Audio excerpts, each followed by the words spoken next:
पंचायत चुनाव का बिगुल पूरे उत्तर प्रदेश में बज चुका है।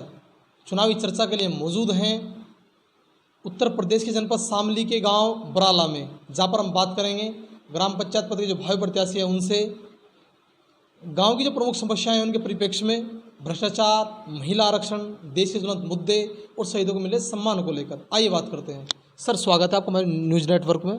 थैंक यू सर, सबसे पहले आपसे बात करूँ गांव की प्रमुख समस्याओं को लेकर। वे समस्याएं जिनको आप प्रधान बनने के बाद प्राथमिकता पर लेकर हल कराना चाहते हैं, क्या क्या समस्याएं हैं जिनसे ग्रामीणों को परेशानी होती है, उनका निस्तारण आप किस तरीके से करें? सर, जो है मतलब हमारे गांव में कई समस्याएं हैं जिसे लेकर हम जो मतलब चुनाव के उस पर आए हैं। एक मतलब हमारे गांव में एक टंकी है, वो नहीं है। मतलब हॉस्पिटल है, वो नहीं है। और जो मतलब हमारे तालाब है उसकी संभव करना नहीं, खुदाई वगैरह कुछ नहीं हुआ। वो जो है मतलब आसपास के गरीब आदमी हैं वो बरान रहते हैं, उनकी सेवा। अच्छा, अभी कोरोना महामारी गांव में पूरे विश्व में फैली हुई है। आपने किस तरीके से कोरोना महामारी में कार्य किया? क्या आपने गरीबों की कोई आर्थिक मदद की? शादी वगैरह में आपने कोई मदद करते हो अपने गाँव के लोगों की? हाँ, शादी वगैरह में जो है मतलब हम उनके साथ रहते हैं, उन्हें हमसे लगाव है और हम भी जो है मतलब उनसे पीछे नहीं हटते। अच्छा, गांव की समस्याओं को किस तरीके से आप हल कराने का प्रयास करेंगे? आपने योजना बनाकर किस तरीके से आप कार्य करेंगे? जैसे जल निकासी की समस्या होती है गांव में, उच्च शिक्षा व्यवस्था होती है, चिकित्सा की व्यवस्था गांव में होती है, तो आप इस जो व्यवस्था है स्वास्थ्य को लोगों को किस तरीके से आप गाँव में CHC तैयार कराएंगे? या फिर आप खेल का मैदान बच्चों के लिए होता है, पुस्तकालय की बात आपसे करूँ, आप किस तरीके से कार्य कराएंगे? हम जो है मतलब एक तो गांव में ना ही तो बच्चों का खेल का मैदान है, वो भी कराना है। और जो है मतलब समस्या को लेकर हम चुनाव में आए हैं। जो मतलब हमारे जो प्रधान जी हैं वो भी अच्छे हैं बेचारे, तो जो है मतलब हम वो गलत नहीं कर रहे, काम अच्छा कर रहे वो भी।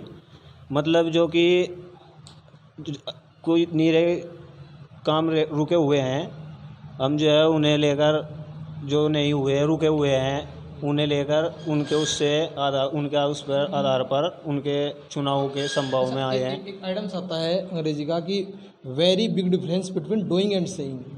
कथनी और करनी में ज़मीन और आसमान का अंतर होता है। बड़े बड़े वादे ग्राम प्रधान के जो प्रत्याशी करते हैं, लेकिन चुनाव के बाद में वादे कहीं धरातल पर दिखाई नहीं देते। आपके साथ क्या होगा? जो हम वादे करेंगे, विकास करेंगे, जो मतलब वादे करेंगे तो उन्हें पूरा करेंगे इंशाल्लाह। अच्छा, ग्रामीण इस बात से आश्वस्त हो सकते हैं? जी, ग्रामीण जो है हमारे साथ है। हम ये नहीं कहते ग्रामीणों से मतलब कि हमें ही वोट दे, उन्हें जो मतलब अच्छा लगे उसे वोट दो।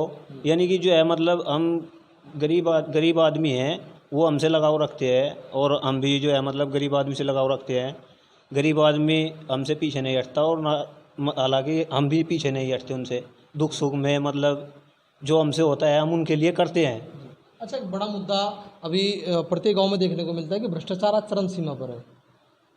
सरकार, देश का मुखिया कहता है मैं ना खाऊंगा ना खाने दूंगा, लेकिन उसके बावजूद भ्रष्टाचार देखने को मिलता है। काम कराने के लिए पैसे लेते हैं अधिकारी वर्ग। आप भ्रष्टाचार के लिए जिम्मेदार किसको मानते हैं? जनता जिम्मेदार होती है जो अपना कार्य जल्दी कराने के लिए रिश्वत को बढ़ावा देती है, उस समय का कम प्रयोग करने के लिए रिश्वत को बढ़ावा देती है। अधिकारी वर्ग जिम्मेदार होता है या फिर सरकार जिम्मेदार होती है? कौन जिम्मेदार होता है? जो मतलब उसके लिए तो सरकार ही जिम्मेदार है। जो मतलब सरकार ने देखना चाहिए, वो तो मतलब सरकार के उस आधार पर है। जो मतलब सरकार जो रिश्वत लेती है या कुछ भी करती है मतलब, तो वो पब्लिक को देना नहीं चाहिए। कहीं ना कहीं जागरूकता की कमी आपको दिखाई देती है? जागरूकता जो है मतलब अपने पब्लिक में भी है। जो पब्लिक अगर मतलब रिश्वत नहीं देगी तो उनका जो है मतलब काम कुछ अधकार रह जाता है। कोई मतलब काम कितने भी हों, उसमें जो है मतलब कोई काम ऐसा है जो मतलब पैसे देकर हो जाता है, वो करना चाहिए। लेकिन हम उसमें जो है मतलब सरकार को जिम्मेदार नहीं मानते, उसमें पब्लिक जिम्मेदार है। अच्छा, पंचायत चुनाव में एक बड़ा मुद्दा वो वर्ग आता है, महिलाओं को सशक्त बनाने के लिए सरकार नई नई योजनाएं लागू करती है। नौकरी में उनको आरक्षण देती है महिलाओं को बढ़ाने के लिए, और चुनाव में आरक्षण देती है, लेकिन महिलाएं राजनीति में चुनाव जीतने के बाद भी राजनीति नहीं कर पाती हैं। राजनीति जो करते हैं पुत्र करता है, पति करता है, परिवार के लोग करते हैं। तो महिला का प्रधान बनाने का लाभ क्या है, उनको आरक्षण देने का लाभ क्या है?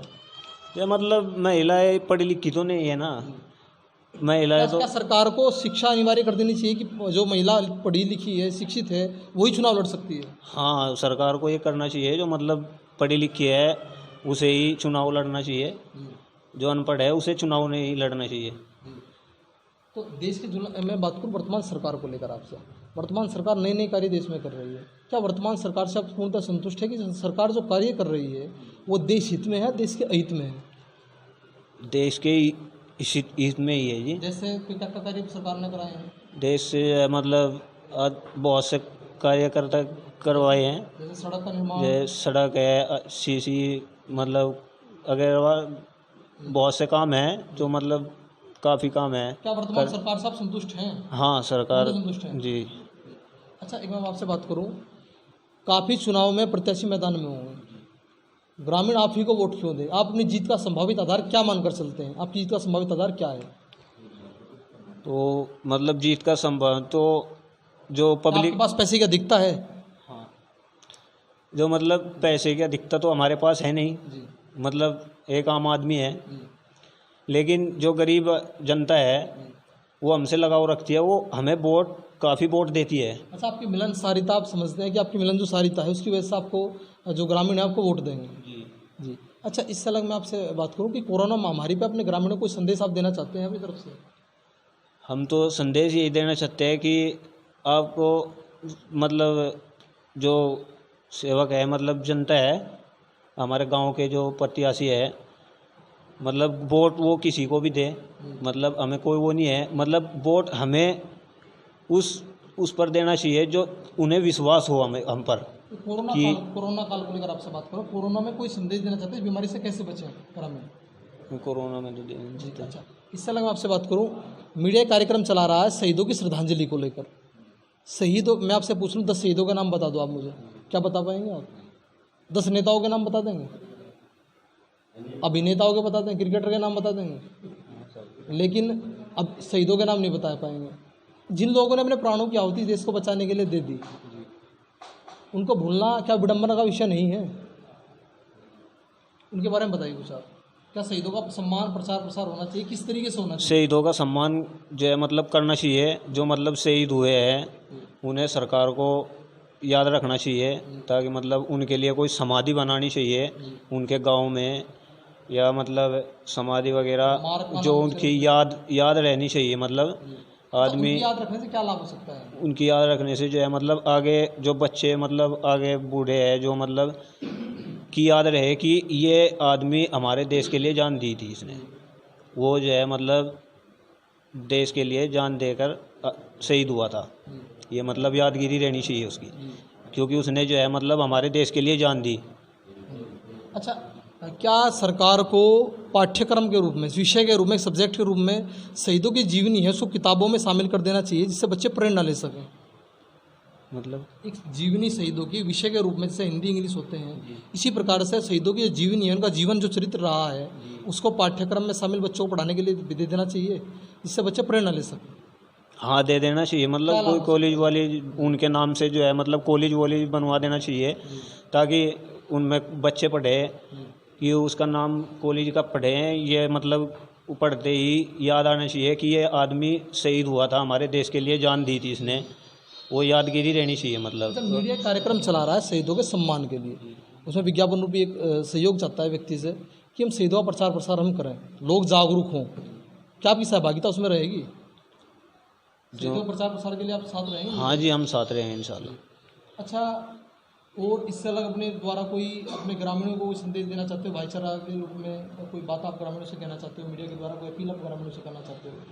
मतलब हमारी तो यही है कि हमारे ताऊ चाचा जो सब है वो हमें वोट दे, इंशाल्लाह हम जो वादे करेंगे उन्हें निभाएंगे, वो पूरे करेंगे इंशाल्लाह, उनसे पीछे नहीं हटेंगे, और जो उनके दुख सुख ब्याह शादी जो कुछ भी है अगर मतलब तो उनका साथ देंगे हम। तो प्रधान जी से बात करने के लिए बहुत बहुत धन्यवाद।